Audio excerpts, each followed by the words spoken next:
Isa sa napakaimportanteng meron tayong lahat ay yung ipon or savings. Ngunit bakit merong mga OFW o mga Overseas Filipino Workers na kahit ilang taon na abroad, yung iba nga ilang dekada na abroad, ngunit hanggang ngayon wala pa ring ipon, wala pa ring savings? Bakit meron nung nag-for good? Halos walang-wala at hindi na alam paano ang kinabukasan. Tinatanong natin sila, wala ba silang naging ipon? Wala ba silang naging savings? At ikaw mismo, kung ikaw din ay OFW, baka tanong mo din ito sa iyong sarili. Bakit ka nga ba walang ipon, walang savings? Ito po ang topic natin para sa ating mensahe sa oras na ito, sa araw na ito, na pinamagatan po nating bakit walang ipon ang OFW. Ang pamagat po ng ating pagtatalakay sa araw na ito, bakit walang ipon ang OFW. Nawa maging pagpapala ito sa lahat sa atin na sa kasalukuyan ay OFW. Ganun na rin sa mga kamag-anak, mga mahal sa buhay ng OFW. At sa ating lahat na kahit hindi ka man OFW, tiyak ako, nakakaputan po natin ang aral natin discussion for today. Ang ating topic for today, bakit walang ipon ang OFW? Minsan pa po tayong manalangin sa Panginoon. Aming Diyos at aming Ama, salamat po sa oras na ito, sa araw na ito na kami nagkasama-sama pumuli para po sa gawain na ito. At dalangin namin, Panginoon, na kayo po ang mangusap sa bawat isa po sa amin. Na sa pamagitan po ng aming pagtatalakay sa oras na ito, ang bawat isa sa amin ay matuto at maliwanagan. Lumalapit po kami sa inyo, Panginoon, ng buong pagpapakumbaba, seeking forgiveness for all of our sins, for everything that we have thought, said, and done. Forgive us, Lord. Patawarin niyo po kami, Panginoon, sa lahat ng aming mga naisip, nasabi at nagawang mga kasalanan. Purify your people, O God. Purify our hearts and our minds. Renew our minds. Turn them into the mind of Christ. Transform our character that it may be Christ-like. At nawa sa aming pakikinig, panonood, pagsali, pag-attend, pag-participate, ay maranasan po namin ang presence and power of the Holy Spirit of God. Puspusin niyo po kami, Panginoon, ng inyo pong love, joy, peace, and strength. Magkaroon po kami ng spiritual restoration, spiritual renewal, spiritual revival, spiritual breakthroughs. Ma-recharge po muli ang bawat isa po sa amin. And we surrender all to you, God. Lahat po ng aming mga iniisip, iniintindi, dinadalang mga problema sa buhay. And we resist, reject, and rebuke all the works of Satan in Jesus' name. And we declare him powerless. Hindi siya magtatagumpay sa buhay ng iyong mga anak. But we praise your name, Lord Jesus. Itinataas po namin ang inyong pong dakilang pangalan. Pinapupurihan ka namin at pinapasalamatan at maging sa oras na ito ay linulat itinadakila. As we pray all of this, we pray in the name of the Father, the Son, and the Holy Spirit. In Jesus' mighty name, this is our prayer. And all God's people say, Amen. Bakit ba walang ipon ang OFW? Bakit ba meron tayong mga kakilalang OFW na walang savings? Bakit ba may mga umuwi ng Pilipinas at sabi pa nga magpo-for-good na? Ngunit kung nag-for-good, walang kapera-pera. Bakit ba ikaw mismo wala kang ipon? Whether ikaw may OFW o kahit hindi. Ito po ang ating pag-uusapan sa araw na ito. Marami pong posibleng dahilan at ang ilan po dun ay pag-uusapan po natin today. Una na dyan, bakit walang ipon ng OFW? Kasi maliit ang sahod. Doon naman kasi siyempre nagsisimula yan. Nagtrabaho ka sa ibang bansa at ang expectation natin, kaya nga umalis ng Pilipinas at pumunta sa ibang bansa, dahil mas malaki yung sahod. But sadly, this is not the reality ng lahat ng naging OFW. At hindi lamang yung kasisimula pa lamang kahit pa nga minsan yung iba, matagal na doon, magugulat ka, masyasyak ka. Kasi maliit lang pala ang sahod. Minsan nga, halos kapantay pa nung kanyang kinikita dun sa Pilipinas. Meron po talagang ganun. At kahit pa nga minsan na malaki-laki na rin yung sahod kung tutuusin, ngunit dahil sa kanya unique situation in life na siya rin pag-uusapan natin today, masasabi mo pa rin na maliit pa rin yung kanyang sahod. Kaya kahit anong pagtitipid, minsan nga, yun ang lagi naririnig nito, magtipid siya.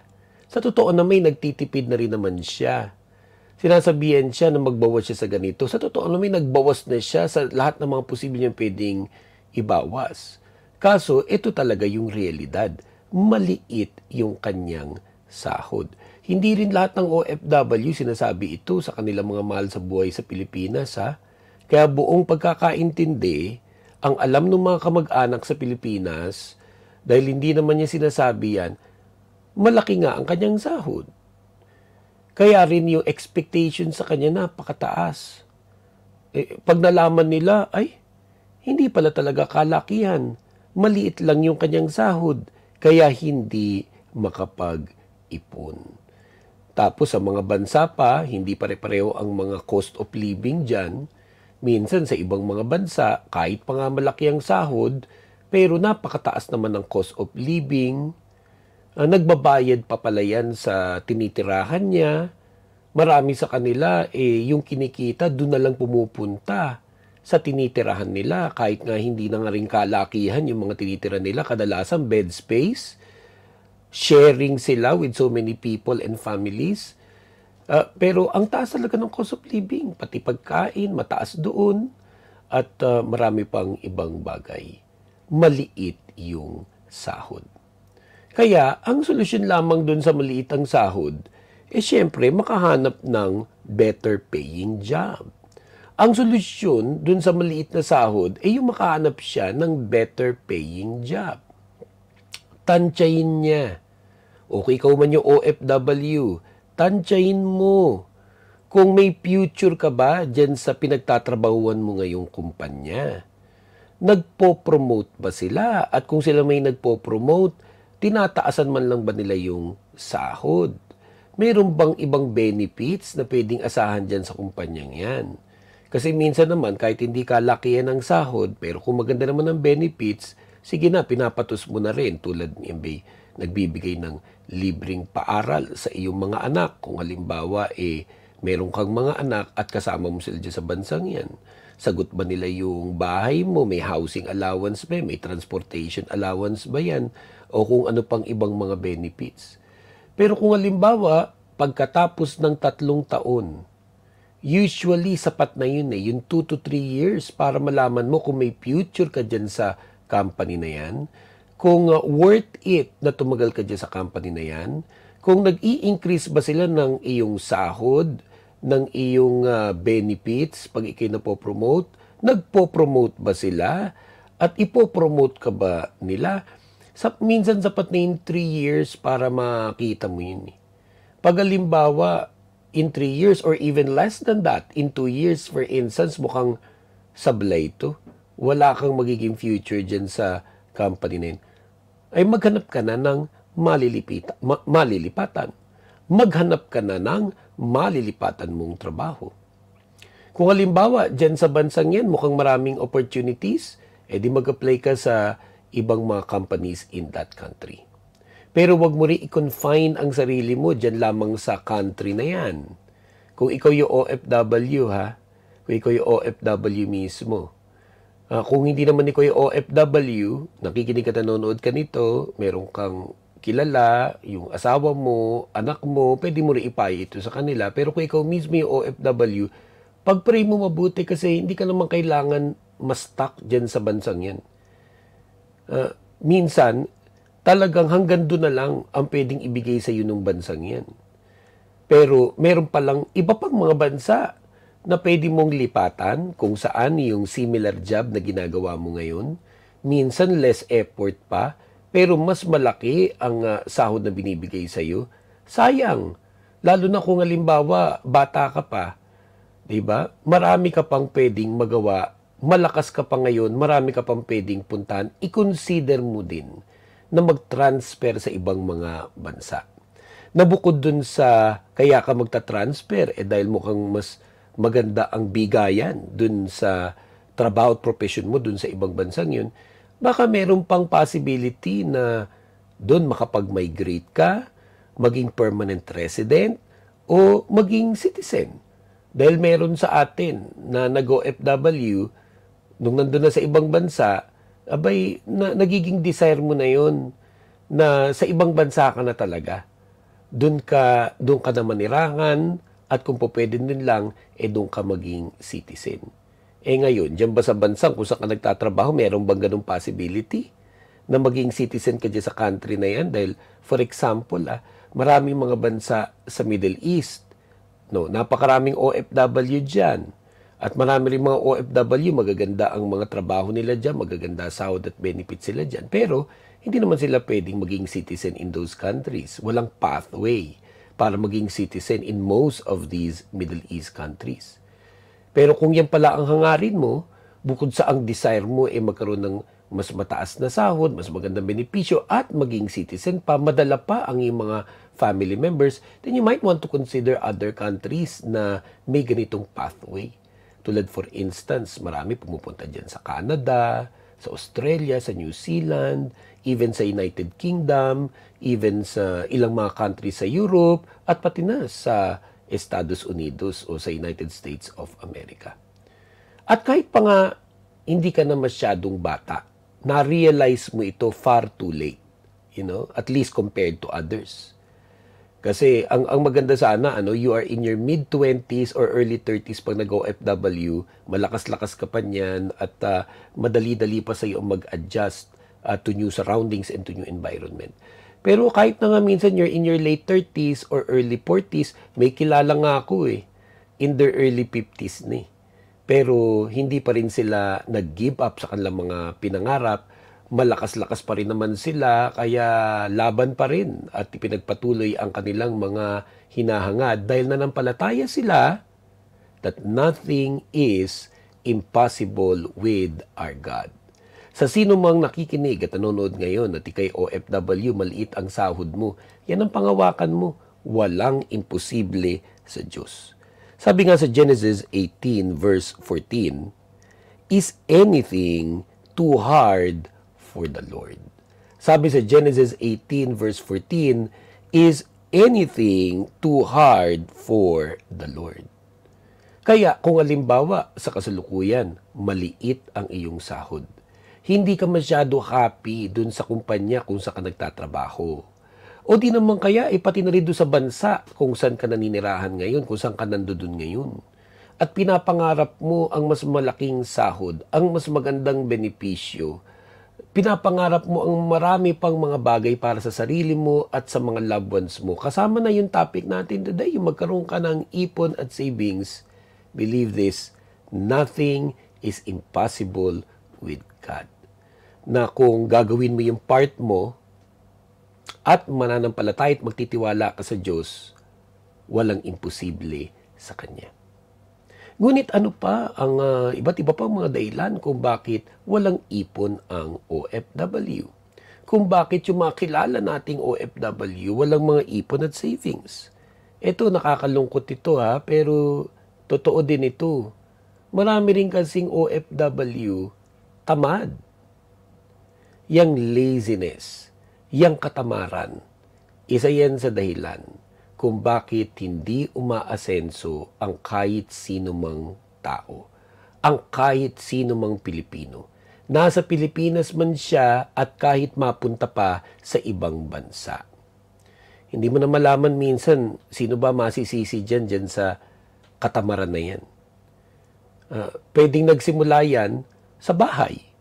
Kasi hindi siya napalaki na maging masipag ng kanyang mga magulang at kung sino man ang nagpapalaki sa kanya. Ito may lolo't lola, mga uncle, auntie, mga kapatid. Meron kasi bata pa lang sa upbringing. Hindi kasi tinuruang magsipag ng mga nagpalaki sa kanya. Baka pa nga, inispoil. Yung mga simpleng gawaing bahay na pag-aayos ng kanyang higaan, pagpa-flush ng toilet, pagwawalis, paghuhugas ng plato, na kanyang mga pinagkainan, mga ganun lamang kasimple, hindi naturo, inispoil. Either katulang ang gumagawa, o wala nang ang katulong pero yung mga nandun sa bayan gumagawa, hindi siya nasanay dun. Hindi rin naging masipag sa pag-aaral. Sabi nga nung iba tamad man yan sa bahay pero masipag naman sa pag-aaral. Iba tamad na sa bahay, tamad pa rin pati sa pag-aaral. Kaya kung naging tamad yan nung nasa bahay, tamad sa eskwelahan, pag yan ay nagtrabaho sa ibang bansa, dala niya pa rin yun, yung pagiging tamad. At kasama na sa manifestation yan, yung pagiging tamad, yung nagiging late. Kasi kadalasan pag tamad, irresponsible yan. At pag irresponsible, kadalasan hindi rin punctual yan. Lagi yan nalilate. Yung mga ugaling yan, yung tamad, yung na-spoil, tapos laging nalilate, naku, kakainisan ka niyan ng mga makakasama mo sa buhay. Whether nasa Pilipinas at lalo na pag nasa ibang bansa. Pag biglang nakita mo yung realidad ng pagtatrabaho at paninirahan sa ibang bansa, lalo na pag nag-uumpisa. Pag kailangan mong makitira sa bahay ng mga naunang mga OFW, whether ito pinakiusap o nagbabayad ka, kaiinisan ka ng mga nakapalibot sa iyo kasi marami sa kanila hindi tamad. Marami sa kanila ay masipag. At paano ka ba naman talaga magkakaroon ng mga magagandang opportunities in life kung lagi ka ring nalilate, kung ikaw ay irresponsable. Meron talagang mga ugali na mali. Meron talagang mga ugali na hindi maganda. Yung pagiging tamad, pagiging spoiled, pagiging late, pagiging irresponsible. Malayo ang blessing, malayo ang pagpapala sa ganyang klaseng mga tao na may ganyang mga ugali. Kaya, sabi sa atin sa Proverbs 10 verse 4. Proverbs 10 verse 4 says, lazy hands make for poverty, but diligent hands bring wealth. Again, Proverbs 10 verse 4 says, lazy hands make for poverty, but diligent hands bring wealth. Iba pa rin yung masipag. Dahil yung taong masipag, naku, gagawa ng paraan yan para bumuti ang kanyang kalagayan, upang mag-improve ang kanyang sitwasyon, at dumating yung araw na meron din siyang ipon at savings. Kadalasan din yung tamad, hindi rin niya ginagalingan. Nasa ibang bansa na nga.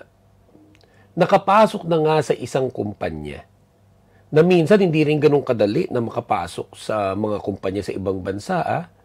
Merong mga OFW from the Philippines pa lang, especially if they went through an agency, meron ng sure job upon arrival in the country where they will be going.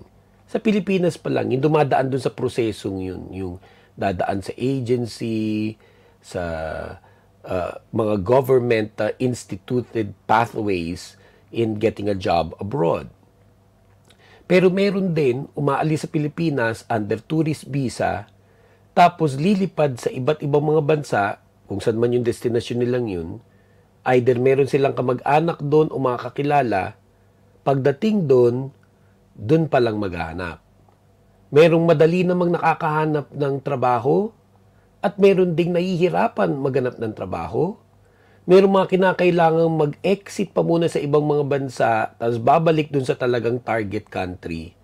Merong kailangang mag-part-time muna bago talaga makahanap nung yun na yung mismong regular job niya. At meron na nagkaroon na nga nung regular job, hindi naman ginalingan. Nagkaroon na nga ng trabaho, hindi pa ginalingan.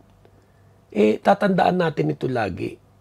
There's always room for excellent people in the world. In fact, a lot of people, a lot of employers are always looking for excellent people. Makikita mo pag halimbawa, masipag na, magaling pa, makikita mo paano magtrabaho. makikita mo paano yung diskarte. Makikita mo paano yung kanyang kilos at galaw. You will know an excellent person when you see one. Especially when he does his job, kita mo in the details. Yung pag sinabi naglinis, malinis talaga. Pag pinagawa mo, ginagawa agad. At kadalasan, he goes even beyond the expectations of his employer. Higit pa dun sa hiningi nung employer niya o inask sa kanya. Wag lang halimbawa, sablay dun sa expectations, pero ginagawa niya yung kanyang best. Sabi sa atin sa Proverbs 22:29, do you see someone skilled in their work? They will serve before kings. They will not serve before officials of low rank. Again, Proverbs 22:29, do you see someone skilled in their work? They will serve before kings. They will not serve before officials of low rank. Tapos pag halimbawa ginagalingan mo, bukod sa masasatisfy sa iyo yung employer mo ngayon, kung halimbawa yan pa'y part-time, abay ire-recommend ka pa niyan. Kung kani-kanino kasi alam niyang sa'yo, hindi siya mapapahiya. Ganun yun. Pag halimbawa ginagalingan mo, madali ka ma-recommend at gusto kang i-recommend dahil alam niya na sa'yo, hindi sila mapapahiya. As opposed dun sa, di ba, yung walang kakwenta-kwenta, yung work output. Tapos, tamad na, spoiled pa, late pa, irresponsible pa. Naku, pahiyang-pahiya ka dyan sa ganyang tao. Alam mo nang never again. Never again. Hindi mo marirecommend niya kahit anong pilit sa'yo. Kahit anong pakiusap sa'yo. Sasabihin mo talaga sa kanya, sorry. At mahirap na. Dahil ako naman ang mauunsyame dahil sa kung paano ka magtrabaho. Hindi ginagalingan. At sadly, kailangan galingan mo sa first time. First impression counts. Hindi po pwedeng yung iisipin mo, di bali may next time naman. Kasi paano kung walang next time? Alam mo yung next time na yan, sinasabi lang natin yan, pag wala na kasi talaga tayong choice, sumablay na tayo nung first time. Pero lalo na, when you are given an opportunity, baka walang next time yun.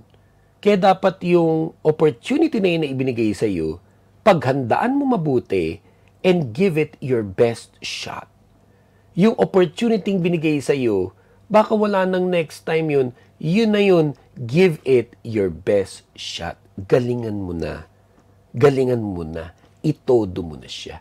At pagkatapos nun, magugulat ka, that will open more opportunities for you. Kasi nakita na ikaw ay magaling, ikaw ay mahusay. Ano pa? Isa pang rason kung bakit walang ipon ang ilang mga OFW kasi hindi madiskarte. Sa buhay, importante talaga yan. Yung pagiging madiskarte o yung tinatawag na yung may street smart, yung street smart ka. Na bukod dun sa employment mo ngayon, lalo na kung sa kasalukuyan, maliit yung sahod mo dyan. Kung meron ka namang day off, kung marami ka namang free time, gamitin mo yung day off mo, yung free time mo para kumita ka ng extra sa isang legal, maayos na paraan at yung hindi ka naman syempre di magkakasakit. Diba? Mahirap din naman yung racket ng racket tapos nagkakasakit ka na rin.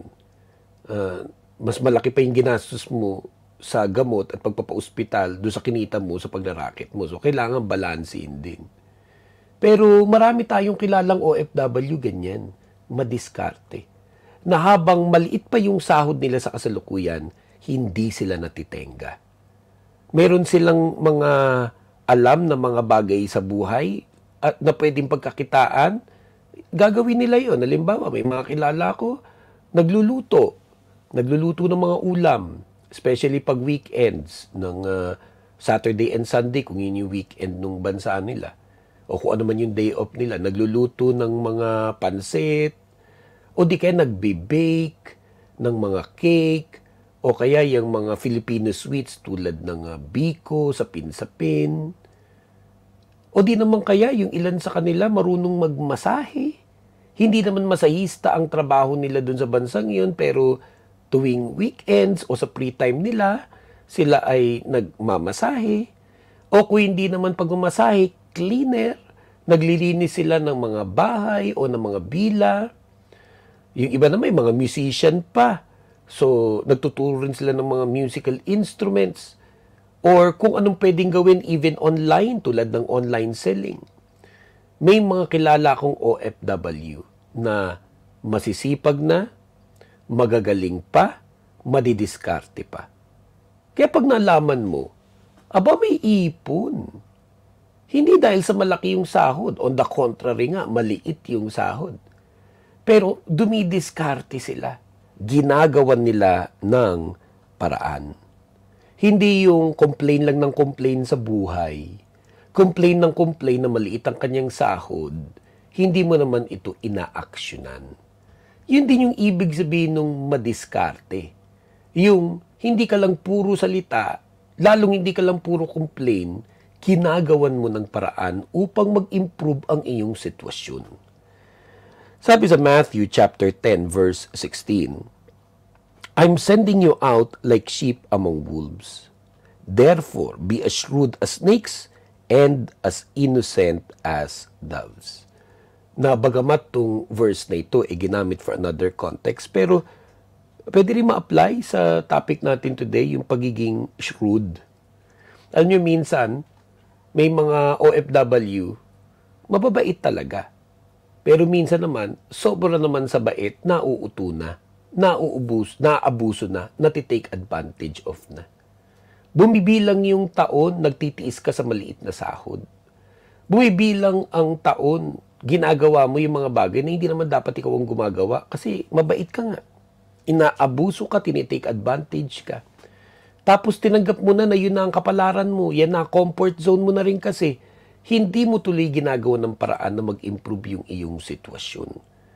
Kailangan ma-realize natin to the soonest na you are a good person, that you can be a good person, as well as an excellent person, isang taong madiskarte na marami at malayo ang mararating sa buhay.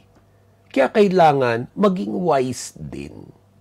Kailangan maging wise din. And the soonest that we realize lahat ng mga mali sa ating mga diskarte, the soonest that we can realize kung paano natin ma-improve ang ating diskarte, mas makakabuti para sa ating kinabukasan, para sa ating mga mahal sa buhay, para sa ating sarili, nang magkaroon tayo ng ipon bilang OFW at guminhawa ang ating buhay.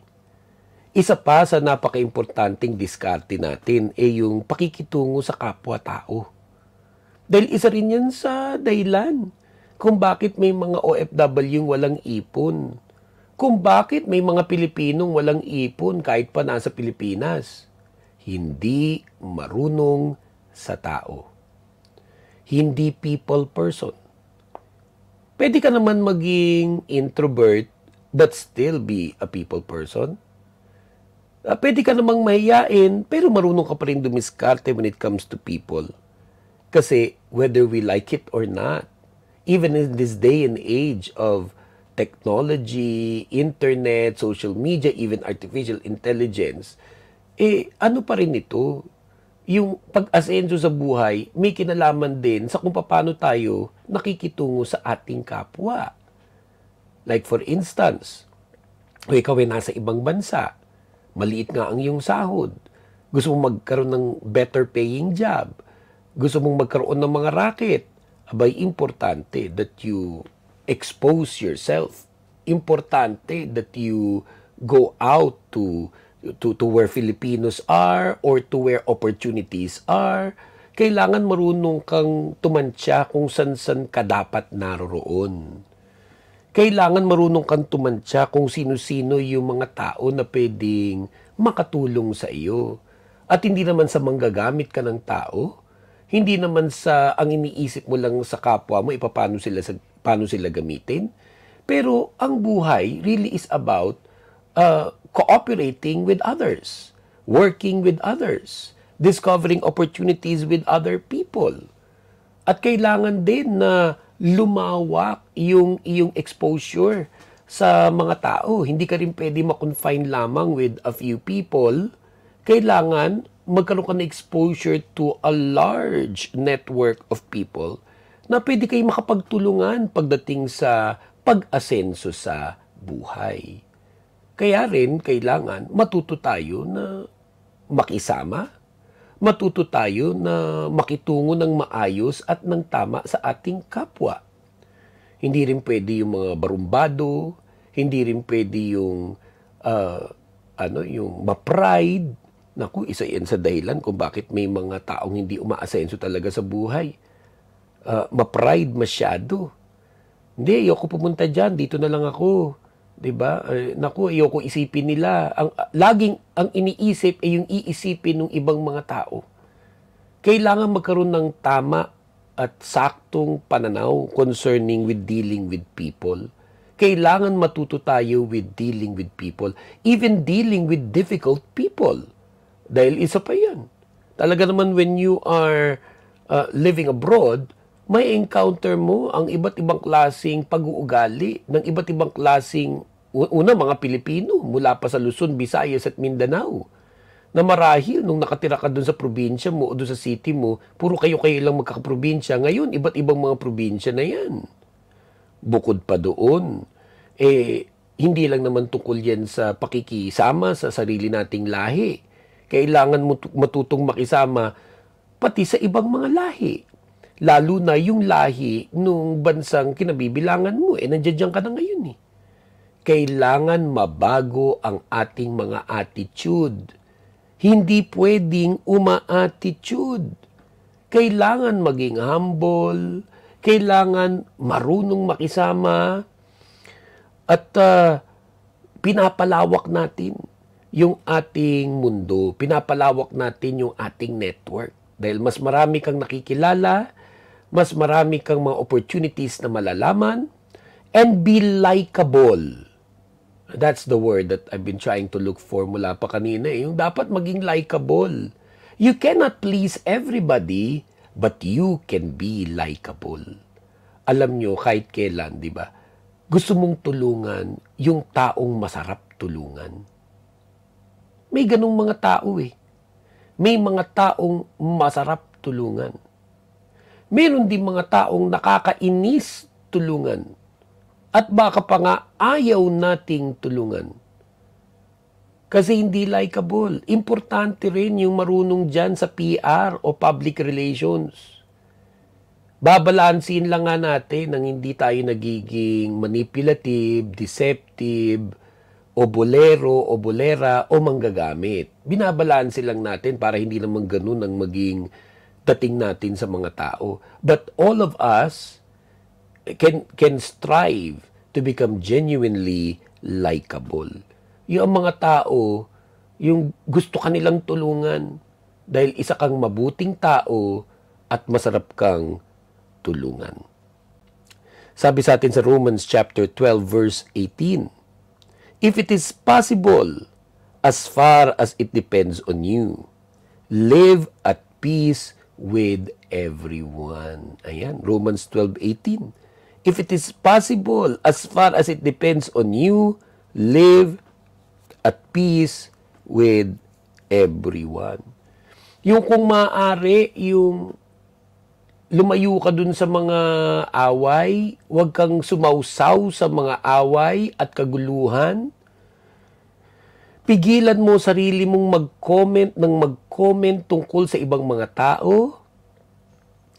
Halimbawa, may mga nagkwekwentuhan. Yung mga nagkwekwentuhan, meron silang mga pinag-uusapan, kasiraan ng kapwa nila. Huwag ka nang dumagdag dun sa mga sinasabi nila. Huwag ka na rin makiayon. Kasi yung mga kaharap mo ngayon, pwedeng i-chismis ka na isa ka rin sa nagsabi ng hindi maganda dun sa pinag-uusapan nila at pwedeng bumalik yan sa'yo. Minsan akala natin to please someone else, kung ano mga sinasabi natin dun sa taong yun, makakarating yun dun sa kung sino man ang kinomenta natin. At pagdating ng araw, babalik din yun sa'yo. Kaya less talk, less mistake. At lalo na pagdating sa pagkomento at kasiraan ng ibang mga tao, kapwa, lalo na pag nasa ibang bansa, naku po, huwag tayo sumali sa mga ganyan. As much as possible, sabi nga dyan sa Romans 12:18, live at peace with everyone. As much as possible, live at peace with everyone. Now, another reason kung bakit walang ipon ang maraming OFW, and this is really a major reason, kung saan all other reasons actually flows from wrong decisions. Wrong decisions. Minsan nga isang decision lang yun. Isa lang na maling desisyon at pagkatapos nun, downhill na from there. And it's very important for us na ipinapanalangin ang lahat ng mga desisyon na ating gagawin. Lalo na kung ito ay life-changing at will involve hindi lamang tayo, kundi syempre pati rin yung ating mga mahal sa buhay. Kaya ka nga nandyan sa ibang bansa, di ba? Dahil sa pagtatrabaho mo dyan, sa ginagawa mo dyan, at mga gagawin mo pa in the future, it will benefit or it will affect negatively yung mga mahal mo sa buhay sa Pilipinas that depends on you. Asawa mo, anak mo, magulang mo, mga kapatid mo. Minsan pa nga kung aktibo ka sa isang church at ministry, affected din ng church at ministry mo doon dahil nakadepend sila sa iyo financially. Isipin mo lagi before making a crucial decision, humingi ka ng guidance sa Panginoon, ipag-pray mo yan. Kasi paano yung tuition fee ng anak mo? Paano yung binabayarang bahay at lupa? Paano yung kalusugan ng kung sino mo mga nakadepend sa iyo? At iba pang mga bagay that are so crucial and important in your life, isipin mo lagi yung ramifications. Isipin mo lagi yung consequences. Isipin mo lagi yung magiging bunga ng iyong magiging desisyon. At kung sino ang mga maapektuhan nito. Marami pang iba at yan iisa-isayin natin pa later. Kaya sabi po sa atin sa James chapter 1 verse 5, if any of you lacks wisdom, you should ask God, who gives generously to all without finding fault, and it will be given to you. Again, James chapter 1 verse 5 says, if any of you lacks wisdom, you should ask God, who gives generously to all without finding fault, and it will be given to you. Humingi tayo ng wisdom sa Panginoon at i-declare natin ito, not another wrong decision. I-declare natin yan, not another wrong decision. Dahil isa sa mga naging maling desisyon ng OFW, kaya rin walang ipon, kasi ikaw ba naman magkaroon ng masyadong maraming obligasyon. Yan ang isa sa dahilan talaga bakit walang ipon ng OFW. Masyadong marami ang kanyang obligasyon. Ayun, in life, talaga namang may mga taong nakadepende sa atin. Pero hindi naman pwedeng masyadong marami. Hindi naman pwedeng lahat na lang oo ka ng oo. You've got to learn to say no. You've got to learn to say no. Sino sa atin dyan ka struggle? Sino sa atin dyan ka talaga mahina? Yung mag-no. Hindi ka talaga magkakaipon, hindi ka talaga magkaka-savings, tatanda ka, o baka pag nag-retire ka, wala talagang natira sa'yo, and worse, walang mag-aasikaso sa'yo. Kasi hindi ka natutong mag-say ng no. Meron ka lang dapat na naka-identify. Ito yung mga tunay mong obligasyon. Tapos ilan lang dapat sila. Hindi mo pwede akuin silang lahat. Dahil kahit anong gusto mo, kahit gusto mong tulungan silang lahat, the fact remains, limited yung ating resources. And then someone would say, naku, baka magtampo po kasi. Alam nyo, between dun sa magtampo at mapapahamak ka, naku, ang piliin mo na yung magtampo siya kesa mapahamak ka. Kasi yung yes ng yes, yung ako ng ako ng masyadong maraming obligasyon bilang isang OFW ang isa sa dahilan. Hindi lamang kung bakit walang ipon yung OFW, walang savings yung OFW, isa rin yun sa dahilan kung bakit marami sa kanila napahamak. Kung bakit sa kanila lumubog. Kung bakit marami sa kanila hindi na nakaahon.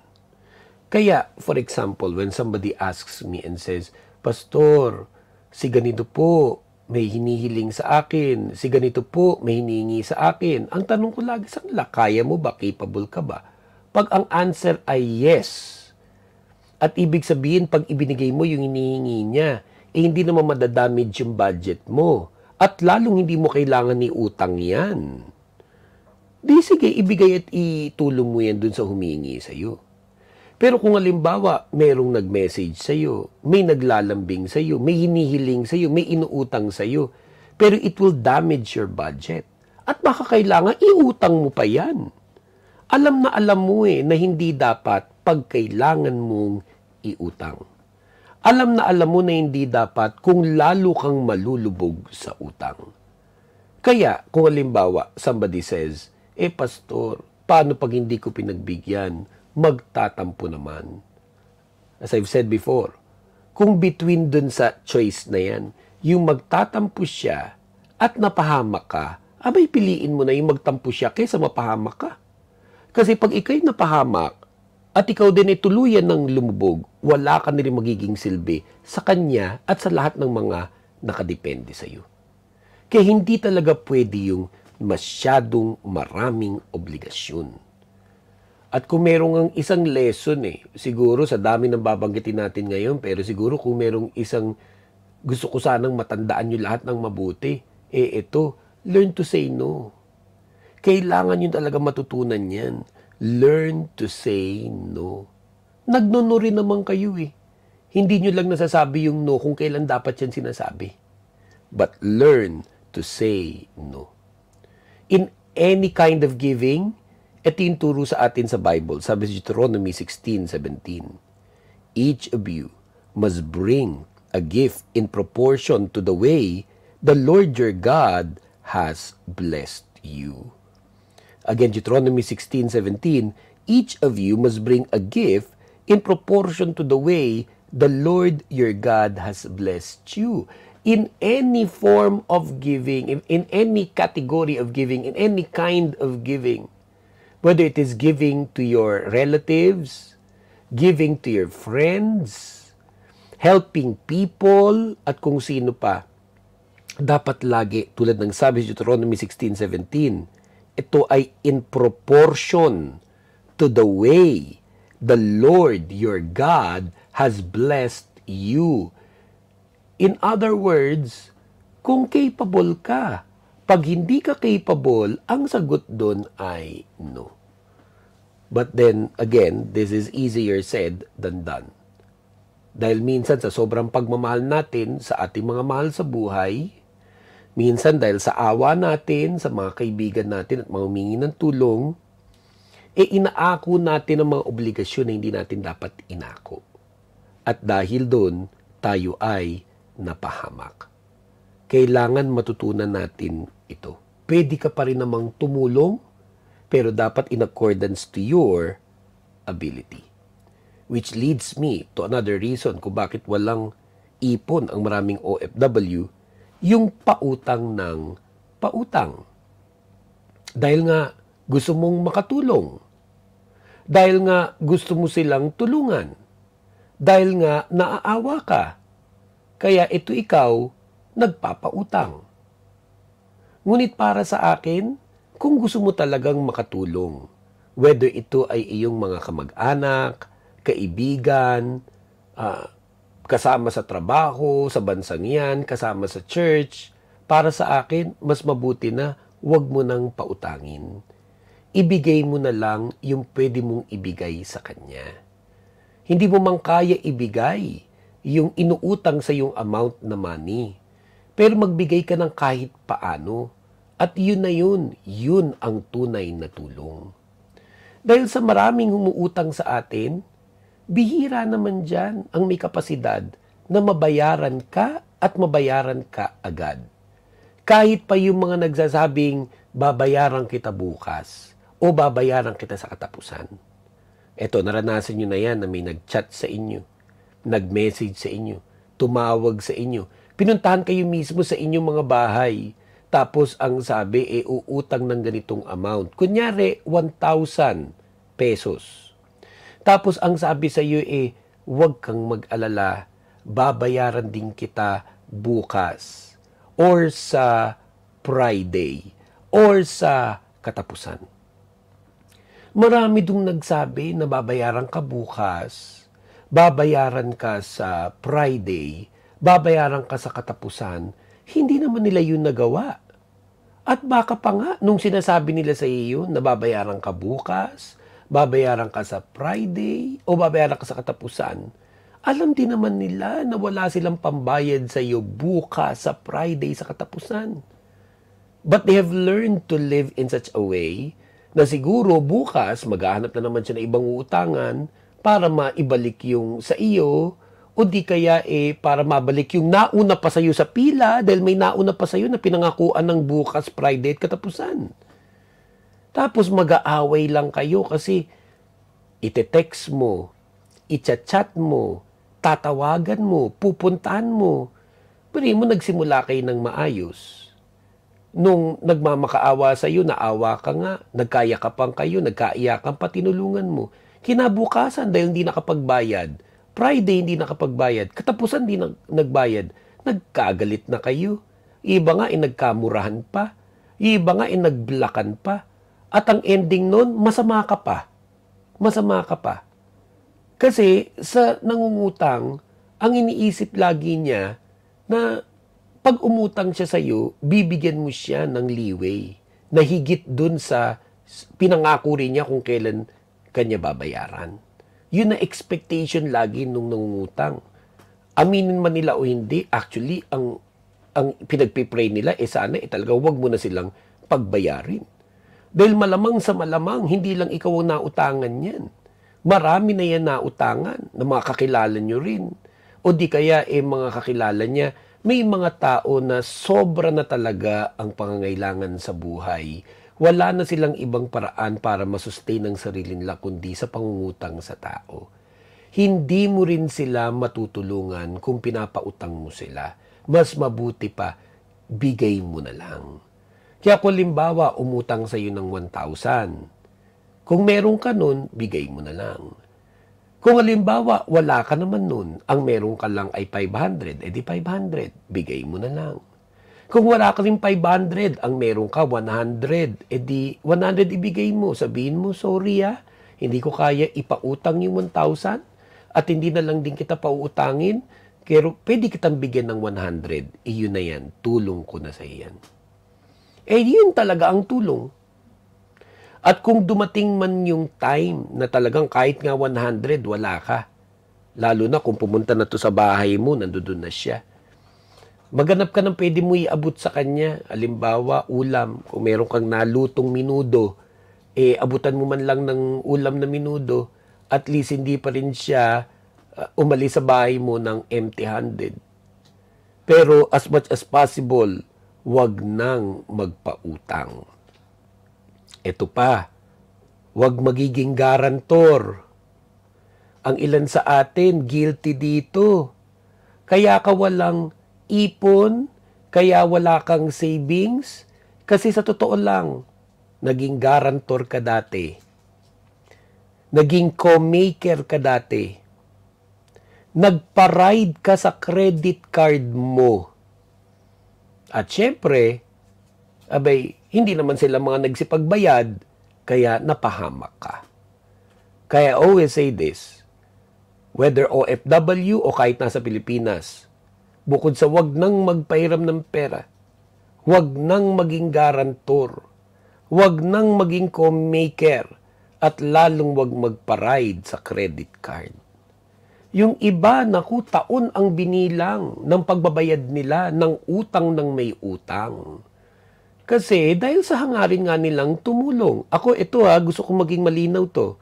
Hindi ko sinasabing huwag kayong tumulong. In fact, dapat tayo ay patuloy na tumutulong sa ating kapwa. Ngunit, ang itulong mo lagi, yung capable ka. Yung capable ka itulong, huwag mong ipapautang ang tuition fee ng anak mo, huwag mo ipapautang ang renta mo ng bahay, huwag mo ipapautang ang mga bagay na nakalaan na dapat para sa mga importanteng bagay sa buhay mo. As much as possible, huwag kang magpautang at all. Pwede pa rin tayo makatulong sa papaanong paraan na kung saan tayo capable, whether it is money or otherwise, ibinibigay na natin yan dun sa mga taong nais nating tulungan. Again, pag may umutang sa inyo ng 1,000, meron ka nun, hindi naman madadamage budget mo, ibigay mo na lang. Kung hindi mo kaya 1,000, edi 500. Kung hindi mo kaya 500, edi 100. Kaysa magpautang ka at mag-away-away pa kayo. Wag nang maging garantor, wag nang maging co-maker, at lalong wag na magpa-ride sa credit card. Kahit pa magpahiram ng mga cheque, at kahit pa sa Pilipinas, yung pinapagamit mo yung pangalan mo para sa pag-ibig fund, sa pagkuha ng bahay, na wag nating gawin na yan. Yan ang dahilan. Ba't yung iba? Walang savings. Nagbabayad ka ng utang ng may utang. Proverbs 11:15. Whoever puts up security for a stranger will surely suffer. But whoever refuses to shake hands in pledge is safe. Again, Proverbs 11:15, whoever puts up security for a stranger will surely suffer. But whoever refuses to shake hands in pledge is safe. Ano pa? Di syempre, pag halimbawa, unsyami na ang finances mo dahil sa maraming mga wrong decisions. Isa rin sa naging kasanayan ng maraming mga OFW, at ganoon na rin pati ng mga nasa Pilipinas, yung utang ng utang. Nawala ng ibang paraan para masolusyonan yung kanyang current situation, kundi never-ending na pag-utang. Kaya minsan may mga na-encounter ako mga OFW sa iba't ibang mga bansa na aking napuntahan. At yan ang ministry natin to minister to OFWs in almost every continent in the world. And yes, in almost every continent in the world, makakatagpo ka ng Pilipinong hindi nakakapagbakasyon, hindi nakakauwi sa Pilipinas ng matagal na panahon. Pag tinanong mo, ilang taon ka nang hindi nakakauwi sa Pilipinas? May magsasabi, may 3 years na po. May 5 years na po. May 7 years na po. May 10 years na po. At yung iba, higit pa. Hindi naman laging ito yung dahilan, meron namang hindi lang talaga nakakauwi dahil ayaw umuwi. Pero meron ako mga na-encounter na kaya hindi makauwi kasi nakasanla ang passport. Kaya hindi makauwi kasi nakasanla ang passport bukod pa dun sa kanyang ATM sa bangko. Bakit ganun yung nangyari? Ba't nakasanla ang passport? Bakit pati yung ATM kung saan dun pumapasok ang sweldo niya? Nakasanlat, nakiko kanino. Kasi gano'n na nga ang naging paraan niya to survive. Dahil sa masyadong maraming obligasyon, dahil minsang nagpautang, naging garantor, co-maker, nagpa-ride ng credit card, siya na mismo tong utang ng utang ngayon. At may mga nagpapautang sa ibang bansa, lalo na mga kabayan, na sige, pautangin ka, bukod sa may interes, mataas ang interes, nasa kanila ang passport mo. Totoo yan. Maraming ganyan abroad, nakasanla ang passport. At nalulungkot ako sa sino mang OFW, sa sino mang Pilipino, nasa ibang bansa o nasa Pilipinas, na hindi ma-break yung cycle ng pangungutang. By itself, yung pag-incur ng debts, meron naman talagang mga nag-i-incur ng loans, for instance, for business purposes. Kaya may tinatawag na good debts and bad debts. May mga tao na nag-a-apply ng loan para sa kanyang business. At dahil doon sa pag-approve sa kanya ng bangko nung loan na yun, na-assess nung bangko na may kapasidad kang magbayad. Dahil ito ay ilalaan mo sa iyong negosyo that you will eventually have a return of investment and therefore you'll be able to pay back that loan. Minsan nga dahil good payer ka, o-operang ka pa ng mga additional loans nung bangko na yun. Hindi yun yung ating pinag-uusapan. Ang pinag-uusapan natin dito yung wala ka na talaga ibang naging diskarte sa buhay kundi utang ng utang ng utang. It has now become a trap. It has now become a trap. I remember, merong OFW dito sa Middle East na habag ako doon sa sitwasyon niya. Kaya sabi ko, paano kang nabaon sa ganyang utang? Paintindi mo nga sa akin. May trabaho naman ikaw, pati yung asawa mo may trabaho din. May kumuha ako ng yellow paper. Tapos pinalista ko kung san-san siya may utang, gaano kalaki yung mga utang niya in the last few years that they've been here in the Middle East. Aba, pagkatapos ng isang yellow pad, baliktaran na. May pangalawang yellow pad, may pangatlong yellow pad, parang nakalima o 6 o 10 yellow pad yata yun. Without any exaggeration, ganun nila nabaon ang sarili nila sa pagkautang. Kahit pa nga may mga trabaho naman, kahit naman may pareho silang work, they have been in that trap. Na-trap na sila sa ganung klaseng cycle. Sabi sa Proverbs 22 verse 7. Proverbs 22 verse 7, the rich rule over the poor, and the borrower is slave to the lender. Proverbs 22 verse 7, the rich rule over the poor, and the borrower is slave to the lender. Yun talaga ang nangyayari sa taong nababaon sa pagkautang, natatrap sa cycle ng pangungutang, na-enslave. At magstay kayo sa ating video message today. Dahil ako'y nananampalataya na merong paraan. Na may paraan paano mapalaya ang lahat na na-enslave ng cycle of debt. Paano magkaroon ng tao ng financial breakthrough sa kanyang buhay. I pray that you would stay and finish listening to this video message. Kasi nakita ko na yan. Yung pinag-uusapan natin na halos 5, 7, 10 pages ng yellow paper, yung mga pagkautang niya, nila mag-asawa. Praise God ngayon. May financial freedom na yung taong yun. Nakalaya siya mula dun sa initial na naging cycle of debt. Yung debt trap. At bukod po dun, pag halimbawa, syempre, utang na ng utang, malinaw na yung tinatawag na palpak siya sa financial management. Yun talaga yun. Bakit walang ipon yung OFW? Bakit siya nabaon sa utang? Bakit siya na-enslave ng mga utang? Kasi palpak talaga sa financial management. Masakit man tanggapin yan, pero yun talaga yun eh. Palpak sa financial management. Hindi marunong mag-budget. Yung simple lang na pagpunta sa grocery. Diba? Kung ano makita, binibili. Doon mo makikita minsan yung mga taong matipid at kahit pa nga yung mga taong kuripot. Kahanga-hanga yan. Yung mga taong nagbabudget, yung mga taong matitipid at kahit pa nga kuripot. Hindi masama yung kuripot, ang masama madamot. Pero yung nagbabudget, nagtitipid yan eh. Yung nagbabudget, nagiging kuripot yan eh. Kasi alam niya kung ano yung meron siya, ano yung papasok, ano yung mga kailangang pagpatunguhan ng pera niya.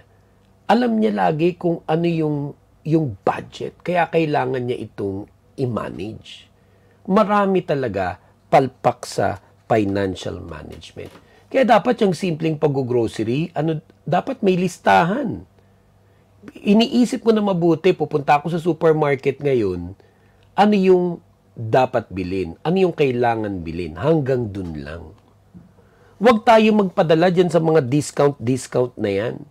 Whether sa ibang bansa at kahit sa Pilipinas. Naku, huwag na tayo magpaloko dyan sa mga discount. Isa pa na sa huwag na tayo magpauto yung mga Father's Day, Mother's Day, Grandfather's Day, Pet Day, Dog Day, Cat Day. Naku, inimbento lang yan ng mga mall, inimbento lang yan ng mga kumpanya para mahututan tayo ng pera. Para magpuntaan tayo sa mga restaurant, magbilian tayo sa mga department store, para gumastos tayo. At mamaya pa nga, mabaon na naman sa utang. Bakit? Kasi Happy Father's Day, Happy Mother's Day, Happy Grandfather's Day. We can always celebrate our fathers, our mothers, our grandparents, our children, our dogs, and our cats at kung ano mga special occasion na hindi tayo lumulubog financially. Huwag tayo magpadala sa commercialism, materialism, sa marketing na ginagawa ng maraming mga tao na ang ending, pag pinagpapatulan natin lahat yan, yung mga discount at kung ano-ano pa, ayan, kung bakit wala kang ipon, ba't walang savings ang OFW. It's about time na maging matino tayo sa financial management. Alam nyo, kung meron kayong mga anak, kung meron kayong mga apo, start them young. Mula bata pa lang. Turuan na natin ang mga bata sa tamang financial management. Marami sa atin dun sumablay. We didn't raise our children well concerning money. Maaring naturuan mo siyang maging magalang, maaring naturuan mo siyang maging makadiyos, maaring tinuruan mo siya ng maraming magagandang mga lessons in life, pero maraming mga Pilipino palpak in teaching proper financial management to their children even when they were young. Dapat habang bata pa lang itinuturo yan. Actually, dapat nga sa mga eskwelahan, dapat nasa curriculum yan. Mula kinder, elementary, high school, college, dapat tinuturo yan. Yung tamang financial management. Dahil sabi sa Proverbs 22:26-27, do not be one who shakes hands in pledge or puts up security for debts. If you lack the means to pay, your very bed will be snatched from under you. Again, Proverbs 22:26-27, do not be one who shakes hands in pledge or puts up security for debts. If you lack the means to pay, your very bed will be snatched from under you. Meron talagang mga tao na marunong sa pera. Meron talagang mga tao na natuto na pagdating sa pera. At hindi pa huli ang lahat. At maaring kaya pinapanood ka ng Lord ng video message na ito. At sana pa nga, i-share niyo ito eventually sa mga kakilala ninyo nang marami tayong matulungan na tumino at umayos pagdating sa paghawak ng pera. Dahil meron pang isa, maraming mga Pilipino palpak sa financial management, walang ipon, walang savings, hindi marunong sa pera kasi napaka maluho. Meron talagang mga maluho. Nauuna kasi yung yabang. Tapos nauso na yung social media. Kaya kung ano yung kung ano mga suot na mga damit, kailangan i-post. Ginagaya itong mga vlogger na mga nasa iba't ibang mga bansa, mga nasa Paris, mga nasa Europe, kaya ganda ng mga kasuotan, mga nasa Korea. Nai-influence tayo nung mga yan eh. Kaya tuloy, kahit wala nang makain, kahit wala nang pan-tuition fee, mabili lang yung mga magagandang sapatos, magagandang mga damit, magagandang mga bag, makapag-post lang ng magandang forma sa social media, yun na yung tagumpay para sa kanya. Pati na rin yung kain ng kain sa labas. Hindi pwede yung kain ng kain sa labas dahil mas magastos yan. Dapat nga yung kain sa labas, minsan lang yan, special occasion. At lalo na pinag-ipunan at may budget. Hindi rin pwede talaga yung kaskas ng credit card. By itself, walang masama na may credit card. In fact, maganda nga na ang mga transactions ginagamit credit card kasi may mga additional points ka na i-earn na later on will be beneficial to you. Pero bakit ba yung iba, sinusumpa na yung credit card? Kasi hindi yung credit card ang may problema, ikaw eh. Kaskas ka ng credit card as if there is no tomorrow. Naging maluho ka. Yung credit card, kung ikakaskas man yan, alam mo na, let's say, ang limit niya na, kunyari lang 50,000 pesos, 100,000 pesos. Alam mo, meron kang 50,000 pesos, 100,000 pesos in cash, na yun yung ipambabayad mo dun sa kinaskas mong 50,000 o 100,000 pesos sa credit card. At mababayaran mo siya agad-agad on the date na dapat binabayaran ng credit card. Hindi lang yung interest, kundi yung buong amount. So, kunyari, you went to the store, kinaskas mo credit card mo, nasagad mo 50,000. Kailan dapat mabayaran? Dapat pagdating ng July 31. Alam mo na dahil may pera ka, July 29 pa lang, binayad mo na yung buong 50,000. Kaya ginagamit mo lang yung credit card, kinaskas mo yung credit card, sinagad mo yung credit card kasi may pera kang pambayad doon. Hindi lang yung interest. Yung mga kaskas ng credit card, tapos pinalampas yung July 31. Tapos, interest lang ang binabayaran. Yun yung lumubog na lumubog. Bakit siya nagkaganon? Kasi maluho. Kailangan niya na ma-overcome natin yung pagiging maluho. Yung maluho, hindi lang yung mga mayayaman ang guilty dyan. Madalas, ang guilty dyan sa maluho, yung middle class. Madalas, ang guilty dyan sa maluho, yung middle class, meron ding mga trabaho yan, meron ding mga matitinong mga pinagkakakitaan yan. Pero, hindi niya maamin sa sarili niya. Minsan nga, pinagmamalaki pa niya, matipid siya. Pero pag sinuri ang kanyang paggastos, actually, hindi ka matipid, maluho ka pa rin. Kasi ang kailangan matutunan natin, hindi lang yun to live within our means. Ang kailangan matutunan natin is to live below our means. Again, I repeat, ang kailangan matutunan natin hindi lang yung to live within our means. Ang kailangan matutunan natin is to learn to live below our means. Kung halimbawa, 100% ng sweldo mo, dapat mga 20 to 30% lang nun na nagagastos mo each month. Tapos yung 70% nun, yun ay natitira bilang savings. Yun sana yung pinaka-ideal. Or at least man lang 50% nun, yun yung savings. Pag sobrang lumalagpas ka na dun, at umaabot sa punto na talagang sagad na sagad, wala na talaga natitira, pasok na yan na ikaw ay certified na maluho.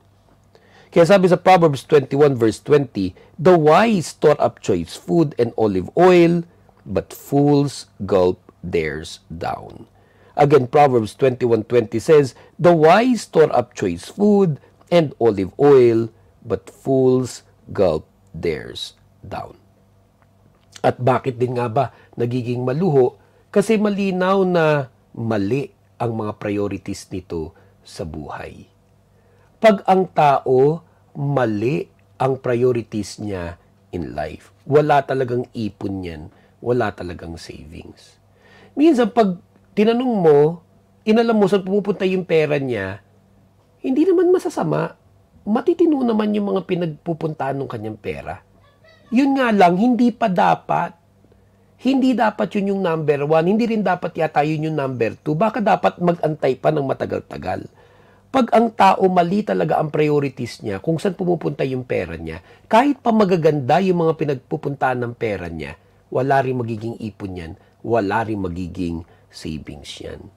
Halimbawa ito, napakasimple lang nito, no? Maraming mga OFW, ang balak nila mag-for good sa Pilipinas. Hindi raw sila mag-stay dun sa bansa, lalo hindi sila mag-migrate to other countries. So balak nilang tumanda sa Pilipinas. Pero hindi nag-SSS. Hindi nag-voluntary contribution sa SSS. Napakaraming OFW ganyan. Una, iniisip nila, bata pa sila, they're still in their 20s, they're still in their 30s, they're still in their 40s. Naku, yung bata-batang ganyan, pag pikit mo ngayon, pag dilat mo bukas, 60 ka na. Nasa Pilipinas ka na. Marami kang mahahagilap ng mga senior citizen na ngayon sa Pilipinas, mga dating OFW. Nag 10 years abroad, 15 years abroad, pero hindi siya nag-voluntary contribution dyan sa SSS na yan. O kung ano man yung OFW contribution dyan sa SSS na yan. Kaya wala tuloy naging pensyon. Kahit pa sabihin mong maliit lang yun, iba na rin yung meron kang tinatanggap kesa zero, kesa wala. At yung iba nga, nung araw na malakas pakita nila, capable sila na sinasagad nila yung contribution nila sa SSS, yung pinaka-maximum. Capable sila noon. Pwede nilang isagad yun doon sa pinaka-maximum, pero hindi nila ginawa. Kaya nung sila'y nag-senior citizen na, tapos nagpurgod na sa Pilipinas, kailangan umasa kung kani-kanino kasi wala silang naging SSS. Lalo na nung malakas pa ang kanilang kita. Napakahalaga niyan. At marami pang iba na dapat prioritize. Marami talagang mga OFW, marami talagang mga Pilipino, mali ang naging priorities. Alam nyo, isa yan sa mga blessing na ikaw ay nakakakilala kay Jesus bilang Lord and Savior. Pag ang tao naging Christian, pinag-aralan niya ang Biblia, siya'y natuto sa Panginoon, yung maging, si Jesus yung maging Lord and Savior, isa sa talagang inaayos ng Diyos sa buhay ng isang Christian yung mga priorities niya. Kaya tingnan mo sabi sa Matthew 6:19 to 21. Sabi sa Matthew 6:19 to 21, "Do not store up for yourselves treasures on earth, where moth and vermin destroy, and where thieves break in and steal.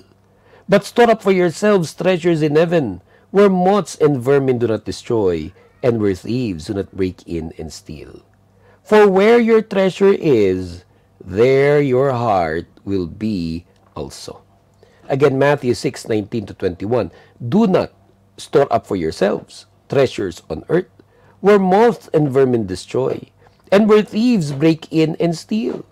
But store up for yourselves treasures in heaven, where moths and vermin do not destroy, and where thieves do not break in and steal. For where your treasure is, there your heart will be also." Meron talagang mga tao na naging mali ang kanilang mga priorities in life. Kaya pag mali ang mga priorities natin sa buhay, ay talagang wala tayong magiging ipon, wala tayong magiging savings. Isa pa, meron naman ng ibang mga OFW na maling pananaw sa pag-iyaman. Ito, totoo yan. Merong may maling pananaw sa pag-iyaman. It's either two extremes yun eh. Yung iba, ang maling pananaw sa pagyaman, yung masama yan, ako ayoko maging mayaman, ang gusto ko yung sakto-sakto lang, okay na ako na ganito, mali rin yun. Yung isa namang maling pananaw sa pagyaman, yung wala na talaga ibang mahalaga sa kanya, kundi pagyaman na lang. Kaya kahit magkasira-sira ang relasyon niya, kahit magkasakit na siya, at kahit makompromise na niya ang pananampalataya niya sa Diyos, okay lang kahit nagsisinungaling siya at nanloloko kasi ang priority niya ay pagyaman. Yun, dalawang extremes yun eh. Dalawang extremes yun. Pareho yung mali. Una, mali yung pag inisip mo, yung parang yung pagyaman, pagiging makasalanan yun. Hindi. O kaya mali yung hangarin mo na ikaw ay yumaman, mali rin yun. Kasi alam mo yan sa buhay, kailangan natin ng maraming pera. Hindi lang dahil para sa personal nating luho o pangailangan, pero dahil para marami tayong matulungan. Yung mga taong ayaw din yumaman, sa totoo lang minsan, kasi may pagka-selfish din yun eh. Ang iniisip lang niya yung sarili niya, basta okay na siya. Ang iniisip niya yung sarili lang niyang pamilya, basta maging okay sila. Sa totoo lang may pagka-selfish din yun, kasi hindi naman yun ang realidad ng buhay. Ang realidad ng buhay is maraming nangangailangan na lalapit sa atin na kakailangan ng tulong. Tapos, if you're part pa of a church or a ministry, yung church at ministry, gusto rin natin mabless. So, paano ka makakatulong? Paano matutulungan kahit yung church at ministry kung wala ka rin masyadong pera, kung sakto-sakto ka lang? Hindi masama yung i-desire mo na ikaw ay yumaman. Ang masama ay yung sobra ka na lang nakapag-focus sa pagyaman na sira na mga relasyon mo, napabayaan mo pamilya mo, napabayaan mo kalusugan mo, at na-compromise mo ang iyong pananampalataya kasi ikay naging sinungaling, manipulative, at dishonest yung paraan mo sa pag-earn. Pero it is okay for Christians. It is alright and it should be the desire of OFW sa nang ibang bansa ka na nga, maging successful ka at magkaroon ka nga ng maraming financial blessings na yumaman ka. Dahil sabi sa Deuteronomy 8:18 says, "But remember the Lord your God, for it is He who gives you the ability to produce wealth." Remember the Lord your God. It is He who gives you the ability to produce wealth. Ipag-pray natin sa Panginoon na lahat ng OFW na nakikinig dito, lahat ng mga OFW at ng kanilang mga mahal sa buhay, ang bawat isa sa atin ay lubos na pagpalain ng Panginoon at maranasan mo sa buhay mo yung financial breakthrough. Tulad nung una na pag-usapan natin, first point pa lang at first verse natin, nothing is impossible with God. At baka hindi ka lang mangangamuhan o magiging empleyado, kundi pwede ka pang bigyan ng Lord ng business. Whether business dyan sa bansang yan, kung saan ka naninirahan, o di naman kaya business din dun sa Pilipinas. Hindi yan madali, pero nothing is impossible with God. Nakakita na ako ng maraming mga kababayan natin sa iba't ibang kontinente, sa iba't ibang panig ng mundo na naging napakamatagumpay. Hindi lang dahil sila'y nag-OFW o nagtrabaho o nag-migrate at naging citizen, kundi naging mga negosyante pa. Yes, nothing is impossible with God. At yung pagkakaroon ng sariling business, ang isa sa pinapangarap ng marami sa ating lahat. Tanggalin mo sa isipan mo na hindi ito posible. Tanggalin mo sa isipan mo na hindi mo yan kaya. Pagkalooban ng Diyos para sa atin, nothing is impossible with God. Huwag lang maging greedy. Dahil isa rin yan kung bakit may mga kababayan tayo na walang ipon at walang savings. Naging greedy kasi. At pag nandun yung greed, hindi ka nagkakaroon ng contentment. Pag nandun yung greed, hindi ka nagkakaroon ng contentment. Kailangan matutunan natin yun na as you are earning money, whether as an OFW, nagtatrabaho ka, o dahil rumaraket ka, o nagkakanegosyo ka, or other sources of income, hindi tayo magkaroon ng greed. Kasi marami dyan nasira, naging greedy. Luke 12:15. Then he said to them, "Watch out, be on your guard against all kinds of greed. Life does not consist in an abundance of possessions." Ang linaw nung warning sa atin, be on your guard against all kinds of greed. Isa sa manifestation niyan na talagang nagiging greedy na tayo. Pag pinapatulan natin yung mga tinatawag na get-rich-quick schemes. Every now and then, magkakaroon ka ng ganyang offer sa Pilipinas o kahit sa ibang bansa ng mga get-rich-quick schemes. Yung magbagsak ka ng ganitong kalaking pera, babalik agad sa'yo, at malaki, masyado yung kikitain mo. Always remember this. If it is too good to be true, kadalasan, it is really not true. And what are we talking about here? Yung mga na-scam. Yung mga na-scam. May mga OFW at pati na rin yung mga nasa Pilipinas. Bakit walang ipon? Bakit walang savings? Ba't naubos ang ipon? Ba't naubos ang savings? Patanggang ngayon ay nagbabayad at lumubog ng todo-todo na scam sa mga investments na kadalasan ay mga get-rich-quick schemes. Tatandaan natin lagi, if it is too good to be true, usually it is not. Magtataka nga minsan maraming mga kababayan natin, Wala rin naman masyadong pera yan. Pero pag na-entice ng mga ganyang klaseng mga investments at pwedeng dahil maganda naman ang hangarin, maraming ang gustong matulungan, gustong maiahon ng pamilya, mabigyan ng magandang buhay ang pamilya, usually doon naman nagsa-start lahat yun eh. Na hindi mo nare-realize, teka, nanggagaling na to sa greed. Nanggagaling na to sa greed. Ayan, na-entice niyang mga get-rich-quick schemes. Na-entice ng mga investments na ganyan. Huwag agad basta-basta papasok. Huwag basta-basta agad magtitiwala. Huwag magpapabudol-budol. Marami nga dyan na pumasok dyan, wala naman din talagang pera sa ganyan. Pero dahil na-entice dun sa investment, naiutang sa bangko, naiutang sa kaibigan, nagsali ng iba pang mga tao para mag-join dyan sa investments.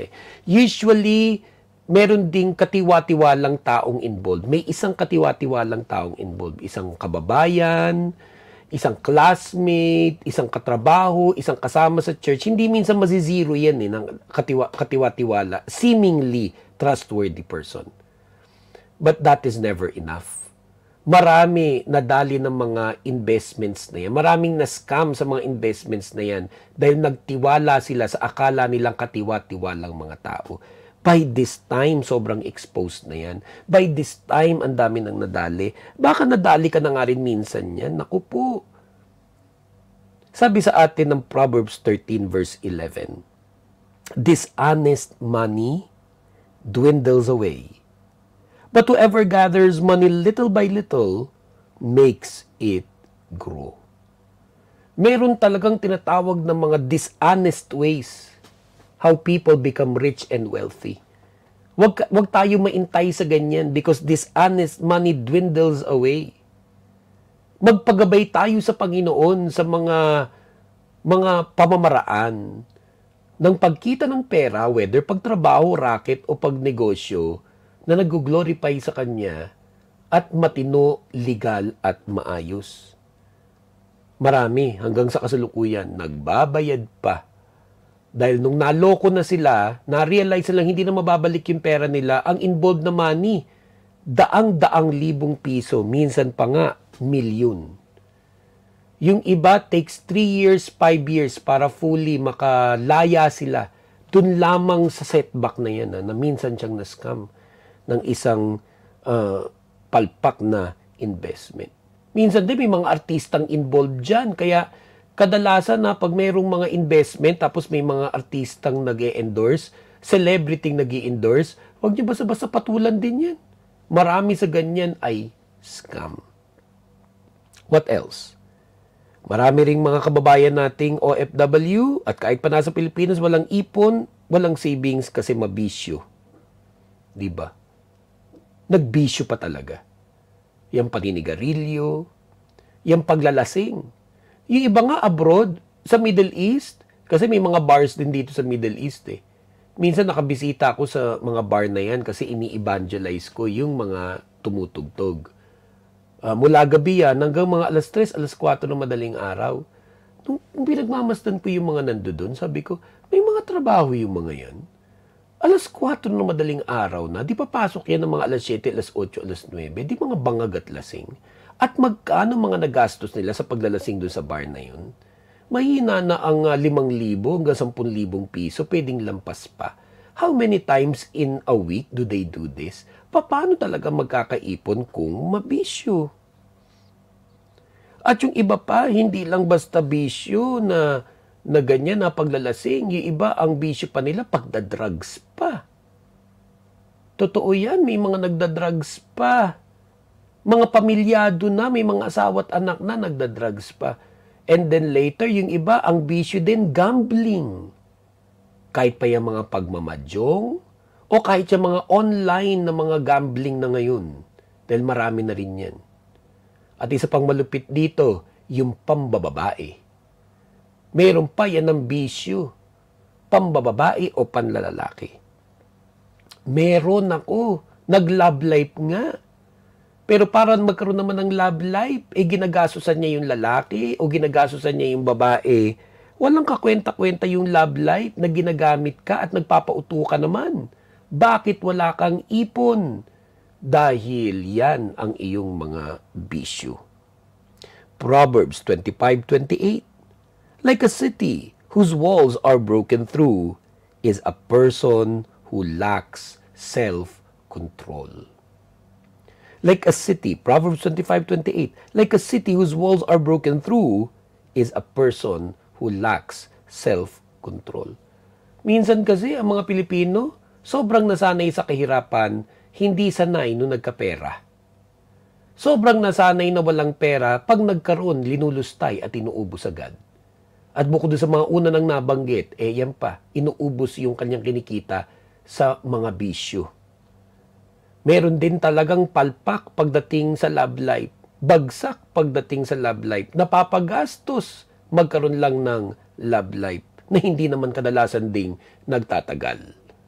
Merong mga nahuthutan.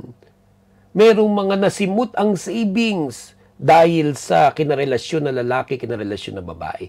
May asawa na pero nagkaroon pa ng kabit. May asawa at mga anak na pero kung ano na pa mga pinagagawa, nagbubuhay binata o nagbubuhay dalaga. At isa pa, yung mga kasama niya sa buhay ngayon, whether yung girlfriend niya o boyfriend niya o mga barkada niya, kasama niya sa accommodation, hinihila siya palubog. Isa sa rason niyan, ba't may mga taong walang savings? Pag inalam mo sino ba mga kasama niyan, meron siyang mga kasamang humihila sa kanya, humihila sa iyo, palubog. Totoo yan. Pag inobserve mo, pag pinag-isipan mo mabuti, bakit nga ba ako nagkaganito? Bakit ba ako lumubog? Bakit ba ako palubog ng palubog? Dahil meron kang mga kasamang palubog at hinihila ka rin nila pababa.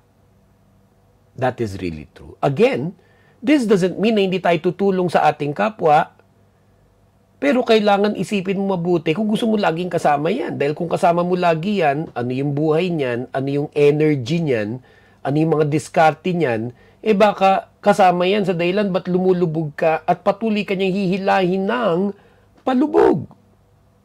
Proverbs 13 verse 20. Walk with the wise and become wise. For a companion of fools suffers harm. Proverbs 13 verse 20, walk with the wise and become wise. For a companion of fools suffers harm. I-evaluate mo. Sino-sino ba ang lagi mong kasama sa buhay? Sino ba mga kasama mo sa buhay? Sino yung in the past, yun yung mga kasama mo? And then you'll get this realization na, oo nga no, mga palubog kasi itong mga to at hinila rin nila ako ng palubog. At may mga panahon na kailangan dumitouch ka muna dun sa mga taong yan. Nang mapalaya ka dun sa direksyon nila. Sometimes, and this can be very painful, kailangan dumitouch ka muna dun sa mga taong humihila sa inang palubog para ikaw ay makaahon. And having heard all of these things, and having experienced maraming mga wrong decisions in your life and its consequences, o kung hindi man ikaw pero nakita mo yung mga mahal mo sa buhay, lahat ng mga naging kapalpakan nila, tapos hindi ka pa natuto. Aba, yan din na isa sa dahilan ba't walang ipon at savings sa isang OFW, hindi na natuto sa mga pagkakamali. Hindi na natuto sa pagkakamali, whether yung pagkakamali niya o pagkakamali ng ibang mga tao. Proverbs 26 verse 11.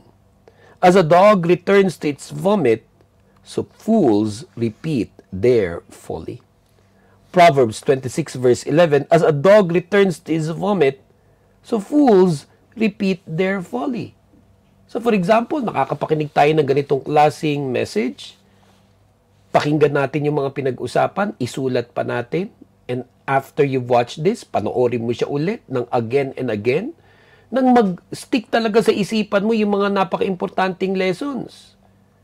Kung halimbawa, nangyari na sa'yo, nagkamali ka na, learn from your mistakes.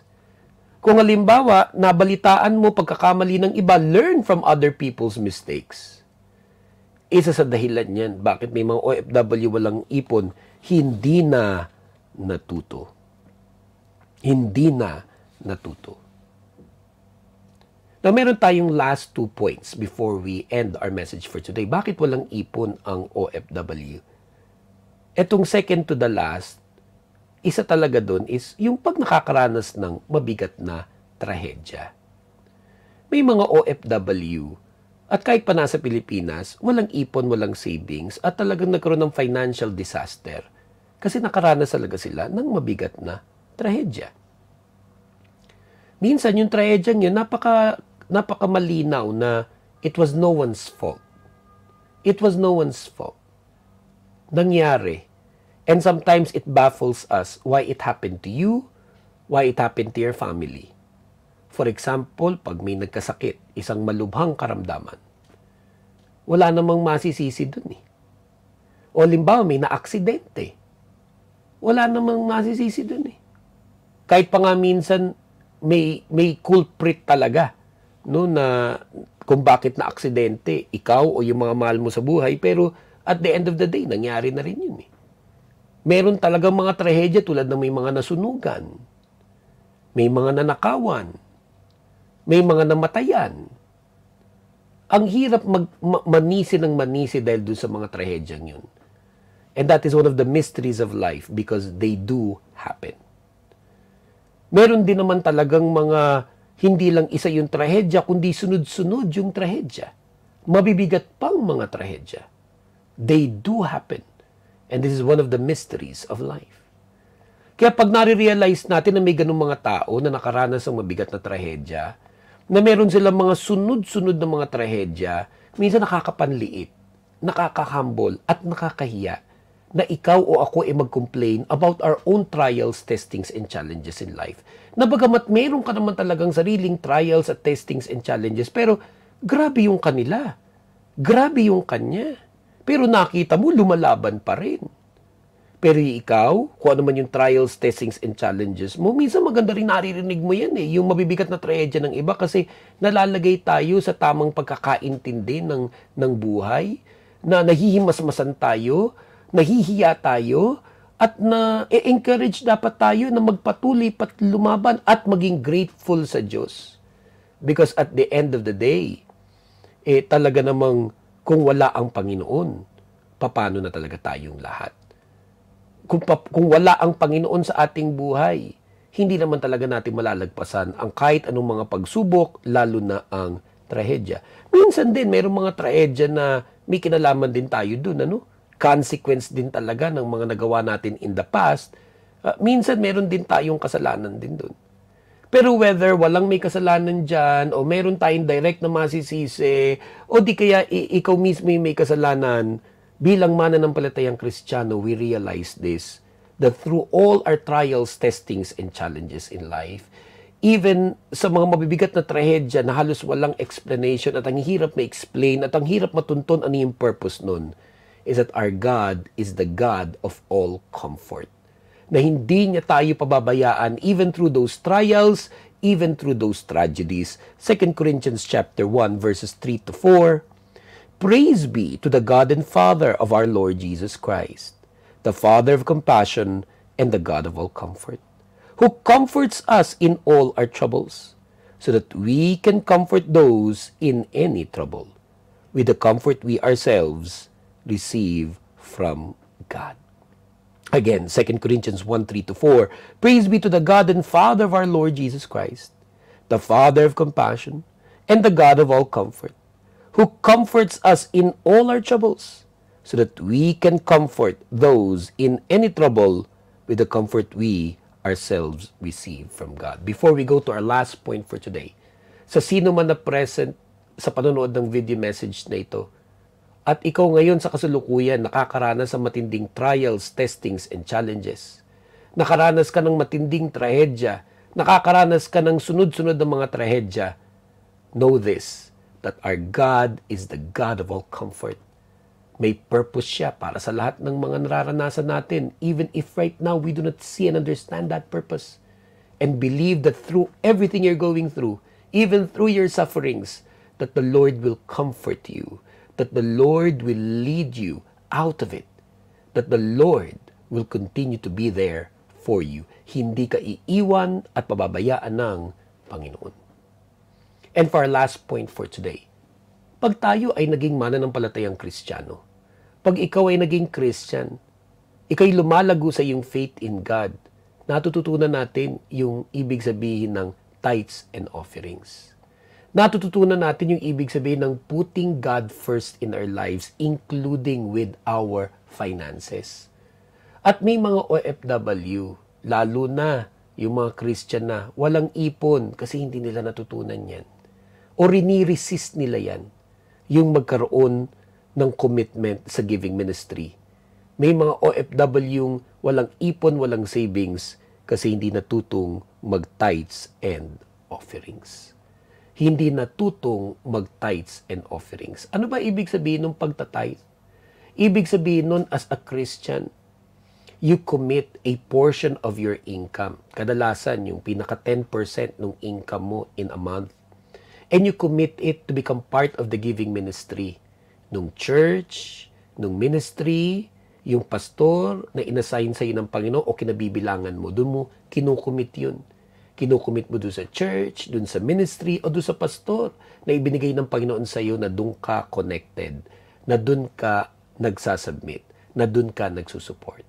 And every month when you receive your salary or any form of income, even sa pamagitan ng business, you set aside that 10% or more as the Lord will lead you, and that becomes your tithes, and offerings.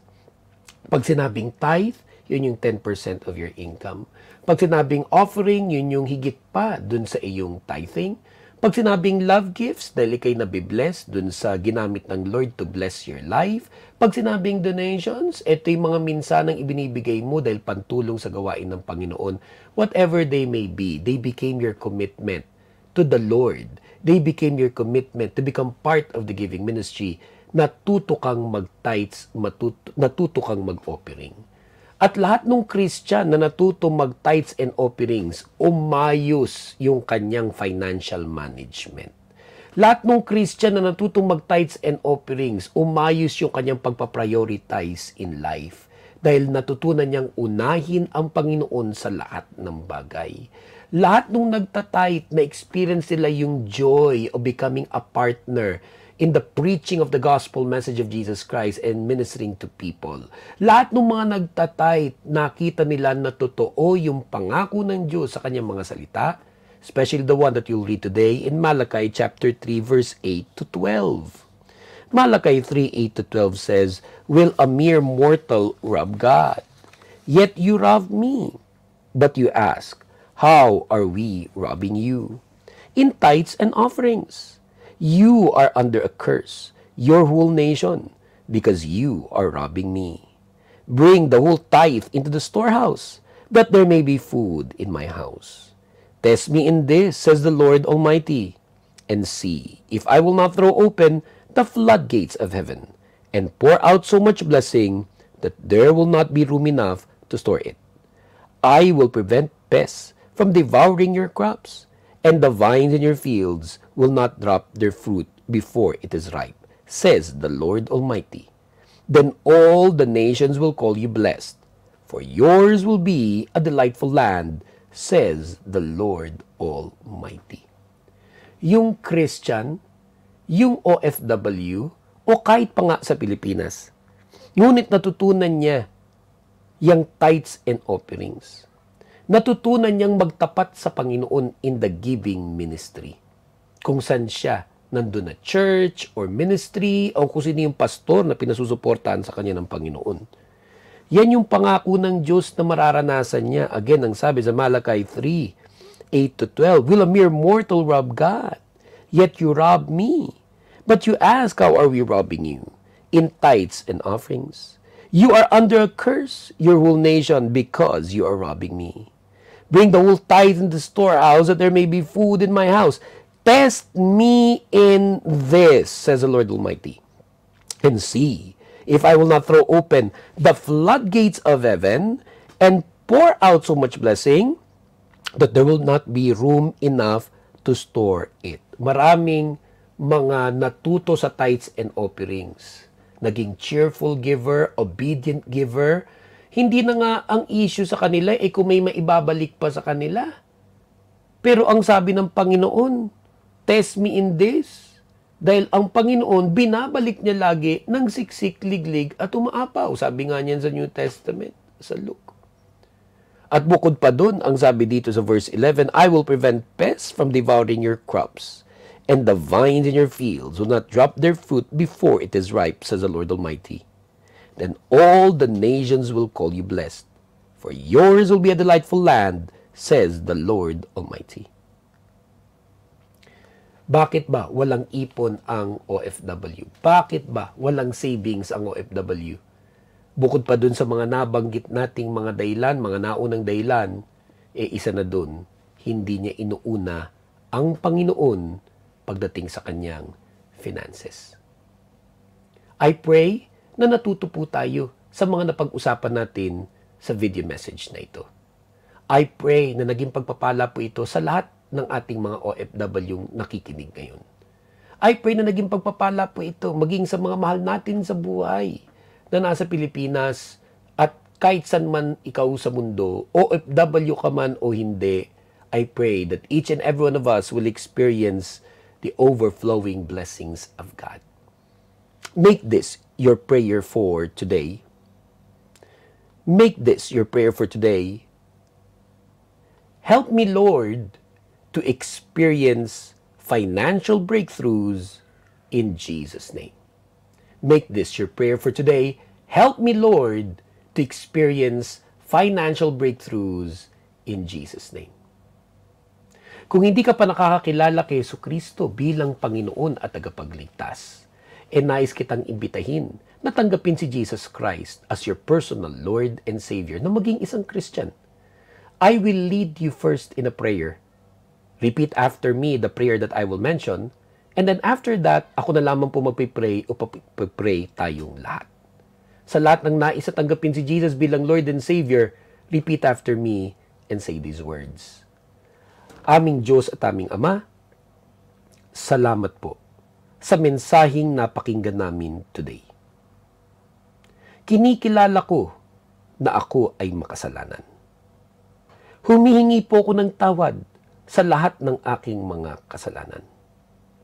Naniniwala po ako that Jesus died for my sins. Naniniwala po ako na siya ay nabuhay ng muli. At tinatanggap ko si Jesus bilang Lord and Savior. I accept Jesus as my Lord and Savior. In the name of the Father, the Son, and the Holy Spirit, in Jesus' name, Amen. Kung ginawa mo ang prayer na yan, tinanggap mo si Jesus Christ bilang iyong personal Lord and Savior.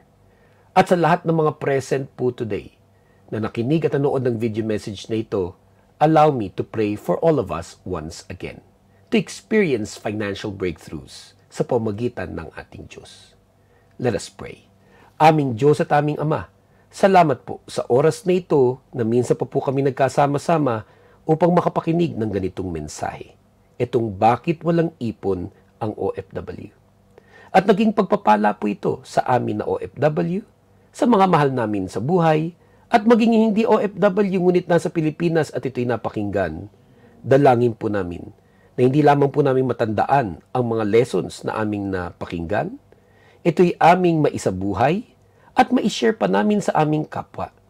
Nang marami po kaming makitang OFW, at ganoon na rin ang kanilang mga mahal sa buhay na magkaroon ng ipon, magkaroon ng savings, guminhawa ang buhay at may experience ang financial breakthroughs in life.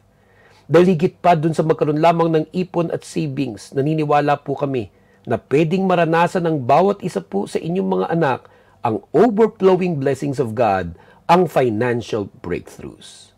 We pray, Lord, for open doors. We pray, Lord, for opportunities. We pray, Lord, for blessings. Kindly bless your people physically, mentally, emotionally, spiritually, and even financially. As we pray, in the name of the Father, the Son, and the Holy Spirit. In Jesus' mighty name, this is our prayer. And all God's people say, Amen.